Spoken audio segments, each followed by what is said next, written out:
Hey everybody, I'm Jen Garrett. My passion for football and pushing boundaries has helped me to create a successful business using the same performance building principles of the world's best players. Through my Move the Ball book, workshops, and consulting work, I've used the same system to help thousands of people to think and execute like a pro athlete when it comes to business and branding. Now, I'm on a mission to help you utilize those tools and strategies to elevate your hustle and get you across the goal line. So get ready. It's time to suit up, to show up, and to move the ball.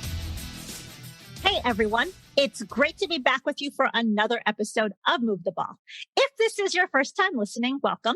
And if you've been a part of the Move the Ball movement for quite some time, welcome back. As you all know, this podcast is all about business, branding, sports, and of course, how to move the ball. This episode is part of my special Path to the Draft series, where I'm having conversations with NFL draft prospects on their path to the draft. Now, if you have not yet subscribed to the podcast, make sure that you do so that you never miss an episode as part of this series, as well as the regular show. I've got a great lineup of guests for this season. All right, for today's episode, inside the huddle with us and ready to share his story and talk about his path to the draft is Matt Waletzko. Matt is an offensive lineman who played college football at the University of North Dakota. During this past season, Matt was named to the All-America Second Team, and he was also named All-MVP First Team selection from Phil Steele. Matt also played in the Reese Senior Bowl and was one of 346 players invited to participate in the 2022 NFL Combine. We will talk about that and more on today's episode. Matt, welcome to the show. Yeah, thank you for having me. Well, I'm excited to chat with you today. Let's kick off our chat by what I want to do is I like to start off talking about just how you got into football. Like, what's your story from the beginning? You grew up in a small town in central Minnesota. Tell us, when was the first time you suited up, or when was the first time you picked up a football? Yeah, I mean, I think being from a small town, my town kind of just evolved and was just always around sports, and whatever season was going on, I think the whole town was kind of behind it. So I think, whenever football season would come, the fall would come around, I would always go down. I mean, my earliest memories were going out to the field, the stadium, and watching the high school games and giving them high fives and stuff and playing at halftime. So I think, just probably as early as 5 or 6 years old, I was playing catch and throwing the football around. So, and what about the sport intrigued you, or what really made you fall in love with the game? There's so many aspects of football, probably just like the teamwork, the brotherhood, just it takes all 11 people on the field to win a game. And I think I love the physicality of the game too. That's why I'm an offensive lineman. It's part of the position, but just the overall sport in general and just the brotherhood, I would say. Sure. And my listeners know that this whole Move the Ball movement really kickstarted because I wrote a book about football called Move the Ball, because I had been a student of the game since I was 4 years old. So like you, got into the sport really, really young. And as a kid, I just took away so many different lessons, principles, strategies, things from the game that I've always used in my life to be successful. And so as you look at what you've learned from the sport, what are some of the things that you think are important that you'll carry over into your pro football career, as well as just to be successful in whatever it is that you go do? Yeah, definitely hard work, definitely determination. Big thing that I kind of learned throughout was definitely perseverance. That just goes for football and life. I mean, there's going to be highs, there's going to be lows, but how you're going to, persevere through the low times and, stay level-headed when times are good. Because I think if you get too high, it can hurt you. And if you get too low, it can obviously hurt you. So I would say just being able to, maintain a good mindset, even when things are going poorly, being able to see the opportunity that comes from everything that's thrown at you. For sure. Yeah. They say that, the true test of a person's character is how they handle themselves in times of adversity, right? And it's being able to persevere through those moments and continue to go after whatever it is you're looking to achieve. Now, when you look at the offensive lineman position, what skills do you think are necessary to play this position well, and why do you excel at it? Yeah, I mean, there's a lot of things. Obviously, you got to have the physical traits, being a big guy. And I think just being able to be nasty, be physical, I think separates him into good ones and the great ones. And obviously, having athleticism, speed, strength, explosiveness, I think goes a long way as well. But I think you see the great ones. I mean, definitely in the NFL are really good at their technique, really good at their craft, whether that be run blocking, pass blocking, whatever they may excel at. I think the good ones really are able to hone in on their technique and really pride themselves in it. So I kind of, as I went on through college, kind of really definitely made it important that my technique was at an all-time high. Gotcha. The technique is important. Those little details, they definitely translate to success on the field for sure. Yeah, absolutely. So something that I love about your story is that it aligns and resonates so much with what the move the ball movement the brand is all about, meaning that move the ball represents the mentality that doesn't matter where you come from. You can be the quote unquote little guy. You can be the person that people don't necessarily know about. And it's all about, what you do to continue to capitalize on opportunities and take action to move the ball. I mean, even with my book and my brand, I knew nobody that played in the league or that was playing in the league. And just to see how far it's come and grown and the athletes have gotten behind it has been incredible. And so for you, your story coming out of high school, you didn't have a ton of scholarship offers. You had one, but sometimes that one is all it takes, right? And capitalizing on that. And here you are, we're talking about your path to the draft. So tell us about how was your mentality coming out of high school and then making that transition to the University of North Dakota? Yeah, like you said, coming out of high school, I only had one offer, and that was UND. But I'll be forever grateful for it. But like you said, it's all about how you capitalize on things. Coming out, I think I was a little bit of a late bloomer, which could have been why I might have went under recruited a little bit under the radar. But I kind of use it as a chip on my shoulder. I mean, coming from a small school, like you said, people might overlook you and things like that. But it's all about, again, how you said it, how you capitalize on your opportunities, whether that be the Senior Bowl combine, just it can be day-to-day things. But yeah, I think coming from a smaller school, I definitely, use it as a chip on my shoulder and to carry me along into the draft and further ahead. Sure. And I mean, let's not take away. I mean, yes, it is a smaller school, but you still did very well at the school. I mean, even starting in year one, you didn't plan on playing a ton, but you ended up starting, the final 5 games of the season at left tackle. Going into the next season, you ended up a starter. So talk to us about that first year and kind of your progression from high school ball to college. Yeah, like you said, you kind of go into college, and especially at the offensive lineman position, usually it's that people red shirt to either add weight, lose weight, whatever they need to do, just get in the playbook, get sharpened up, and just kind of adjust to college football. Because I think coming from high school to college is definitely a different play speed, even at the FCS level. So for me, going in there year one, being able to kind of pick up on the playbook quickly and being able to make the most of my reps right away with the older guys, I think was huge. And it was huge for me to show that to the coaching staff and just prove to myself that I belong here. But yeah, I think, it was an adjustment. Obviously, like I said earlier, the playing speed was faster. The guys are bigger and stronger and whatever it may be. But yeah, I was blessed to be able to just kind of get in there right away and get going. And in 2019, you ended up suffering a season ending injury 6 games into the season. Talk to us about what happened there and then your recovery process. Yeah, so 6th game of the year, I ended up suffering a torn left ACL in my knee, which was, unfortunate, kind of on a roll. 2nd year starting, and then it kind of just halts right there. And there's that, especially with that injury, it's a pretty big one. So it's it's like, will I come back better? Will I come back the same? Will I come back worse? Will I come back from it at all?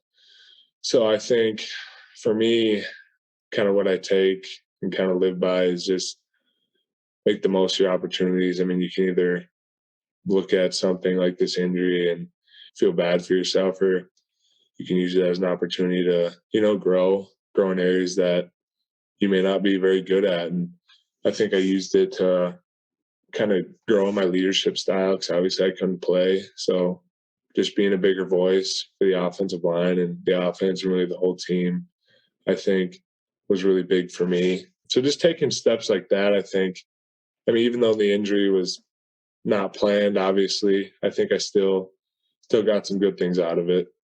For sure. And as you know, becoming a better player doesn't just take place on the football field, right? You talked about the mentality. You talked about just being able to contribute to your offensive teammates from the sideline. And there's a lot of preparation that goes on outside of the football field itself, the weight room, the film room, your diet, so many other things. And so sometimes, an injury, while it's unfortunate, it actually helps us, like you mentioned, to become better when we come back. Yeah, absolutely. So when you look back at your college career, like what were some of your most memorable moments? Honestly, kind of like I mentioned at first, like football is like big with the brotherhood. And I think those are kind of the memories you remember the most. Maybe not the wins and losses themselves, but the memories you make, the friends you make, the lifelong friends. And I think just looking back from freshman year to senior year, just all the bus rides, all the plane trips, all the weight room sessions, because I mean, the long summer conditionings, those sessions aren't easy, and it's just making the most of them. I mean, with your brothers next to you, I think is what you truly do remember all your years down the line. So Sure. And let's talk about your time after your injury in the 2020 season, 2021. I mean, post injury, you ended up having all MVFC honors both years. Let's start off with this truncated 2020 season, the COVID year, one that required a lot of us to, or required all of us to do some adjusting and adapting to, and football programs were no different than that. A lot of changes. Talk to us about that year. yeah, so obviously we didn't play in the 2020 fall like the FBS schools did. So it was tough. I mean, we went in there the 2020 summer, just preparing like we were going to have a normal year, which was key, I think, just to have that mindset like we were going to play. But then when they did cancel it, it was tough, but we knew we were going to be able to play in the spring. So just being able to maintain that, growth mindset throughout that fall and just continue to get better and not feel bad for ourselves, because literally everyone was going through it in some manner or another. So just being able to push through that fall and then finally get into the spring, I think. And in the spring, we joined the Missouri Valley for the first time, and we ended up sharing a title of it and turned a lot of heads. So I think that just goes to show that our mindset and effort and just perseverance through that COVID fall in 2020 really helped us. And we were really able to, have fun and turn a lot of people's heads. Sure. And having fun is important as well. So in this final season, you ended up dominating on the left side for most of the season. What was your favorite game of last season? Ooh, favorite game? I would say all of them. No, honestly, probably the North Dakota State game at home. I think because that's obviously our biggest rival. So whenever we play them, the whole kind of state shuts down and turns it on and tunes in, or even comes to the game. So being able to have them at our place for the first time in tons of years, I don't even know how many years it was, but it was just amazing, sellout crowd, and it was amazing. It was an amazing experience, I should say. Nice. So the time has come. You've hung up those college football cleats, and now you're getting ready for the draft. You ended up being invited to the Reese's Senior Bowl. It is, for those that aren't familiar, although I'm sure most people listening do know, it is the nation's most prestigious college all-star game. It's an annual game, and a lot of people say it's the first step to the NFL draft process. So last year's Reese's Senior Bowl had, not this year, but last year's, had 106 total players drafted, 36 selected in the first three rounds. I mean, it's a big deal to be able to go to that and participate in that bowl game. What was that experience like for you? Honestly, it was amazing going down there, being from a smaller school again. You kind of go down there with the chip on your shoulder to prove yourself, prove you can play with the best of the best, to prove to these teams that you are who you are. And I think just throughout that whole week, just, meeting with teams, meeting new guys from around the country, it's an amazing opportunity. It's something I'll never forget. And, just having that jersey and all the stickers that you exchange with the different players from teams across the country, I think it's just something that truly was a blessing to be a part of. Sure. And something that you said, you had talked about that you come from a smaller school, and you had said before, not on our show, but in other interviews, that this can be a knock, but to come out here literally with the best of the best, I think that creates confidence that you can do it. Let's talk about, confidence is so important, right? And so being invited to such a prestigious event, activity, week of just being able to meet with teams, practice with great guys, show off your skills, like how was your confidence level going into that week? Yeah, you touched on it. I think, your confidence has got to be high because, this game, it'll eat you up if you don't play with it. And, for me, just, going down there, confidence was huge going into the week because, like I said, smaller school, you can get knocked for that because you play, less competition than FBS schools, as they say. So, just going down there, I had all the confidence that I could do what I do and just, have the confidence in myself to get it done and compete at the highest level that I can. And you were training at Exos in Phoenix for a while before the bowl game, and then also before the combine. Talk to us about what your training experience was like. What were some of the things that you were really focused on going into the combine? Yeah, I think just the overall just aspect and just the training aspect going down there, it's obviously a world-class facility and you get around world-class athletes from around the country. And even now there's NFL guys coming through, and just to be around those guys, it just creates a great atmosphere. And I think when you get around better competition, it only raises your level of competition. So when you get around guys that push you to do your best, I think your best grows and your best gets better. And I think just even going up to the combine, it was great to compete with that group of guys for that amount of time. Sure. And you had some great stats at the combine, 40-yard dash around a 5.03 official, 30-inch vertical, broad jump 113 inches. What was your experience at the combine like? It was great.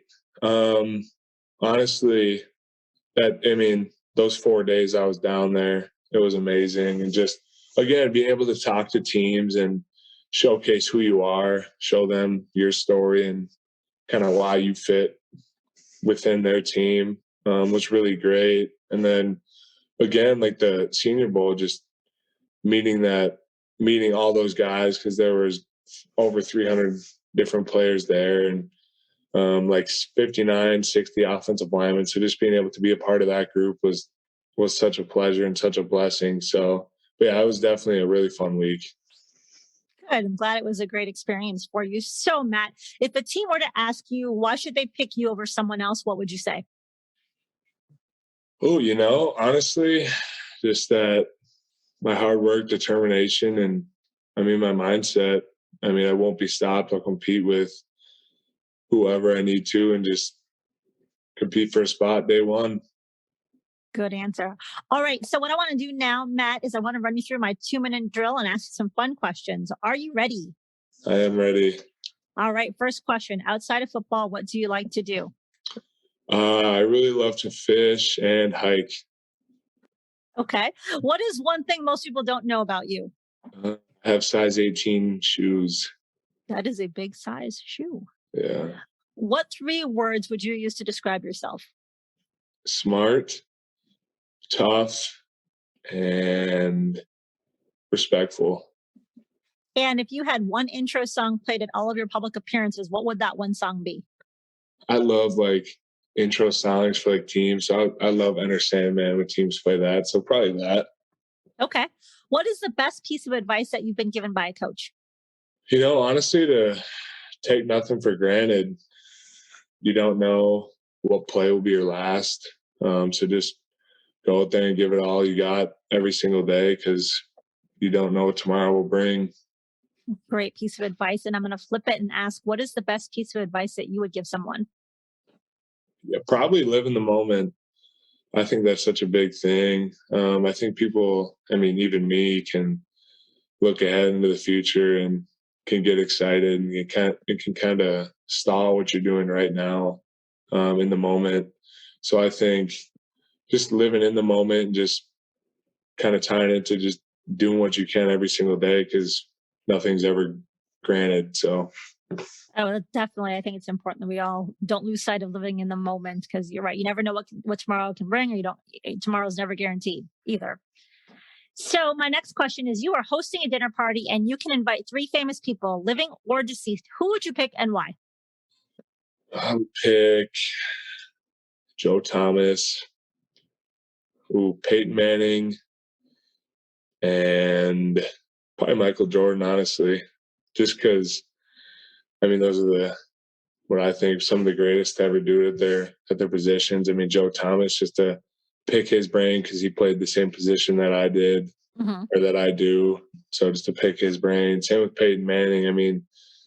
I hear stories about like how in the locker room he would just, say any, like he could read a play off without even like looking at the script, and like could tell you what the defense was going to do before they do it, and just kind of pick his brain too and see how he does it and how he like learned and studied. And same with Michael Jordan, like he's the greatest of all time at his sport too. So I think, which will be a debate probably in the comments, but I think just all those 3 guys are really, really amazing at what they do. So for sure, 3 great choices. And my last question is, do you sing in the shower? I do not know. Okay. And so, Matt, as we look to close the show, let people know, where can they follow you on social media? Where are you at? At Matt Waletzko on Instagram and at Matt Waletzko on Twitter. Perfect. And we'll put those in the show notes so people can keep up with you. So, Matt, thank you so much for joining the show today. It has been an absolute pleasure. Yeah, thank you so much. It was a pleasure being on. And thank you to everyone for listening to today's episode. If you liked it, make sure you hit that subscribe button if you have not yet already done so. And also, please share the show with someone else who you think would enjoy it. Alrighty, thanks so much again for listening, and we will catch you next time. Until then, make sure that you suit up, you show up, and you move the ball. Thank you for listening to Move the Ball. To see more about what I'm up to and how I can help you to move the ball in your business, with your brand, or your career, check out my website at www.getinsidethehuddle.com. Make sure you subscribe to the podcast so that you never miss an episode, and also join the Move the Ball Facebook group for even more content and to be a part